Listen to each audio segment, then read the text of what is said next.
véritable choc a secoué la ville de Yagua le 12 septembre 2024 avec l'effondrement du pont reliant le centre-ville au quartier de Mamina, Kaskao, Gabara ainsi qu'à d'autres zones périphériques. Cet incident survient dans un contexte déjà très difficile, marqué par des inondations dévastatrices qui affectent gravement la ville et ses habitants. La chute du pont a privé des milliers de résidents d'un accès direct aux services essentiels situés en centre-ville, tels que les soins de santé, l'éducation et les commerces. Désormais, les habitants doivent contourner l'obstacle par des itinéraires plus longs et éprouvants, allongeant considérablement leur temps de déplacement et rendant plus difficile l'acheminement des biens de première nécessité.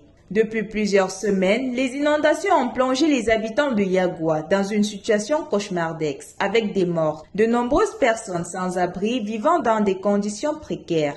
L'effondrement du pont complique encore davantage les opérations de secours, isolant encore plus les quartiers les plus durement touchés. Cet événement aggrave une situation déjà critique et une intervention rapide est indispensable pour rétablir la mobilité et garantir la sécurité des résidents confrontés à cette crise. Sur le terrain, les autorités locales, notamment le préfet du Mayo Danaï, Lazare Ndongo, le sous-préfet Souaïbou Zourmba, le maire de Yagua, Pierre Lirawa, tentent de gérer cette situation d'urgence. Des hors-bords ont été déployés pour faciliter les déplacements des populations. Mais malgré ces efforts, l'accès aux ressources vitales reste difficile et la vie quotidienne des habitants est lourdement perturbée.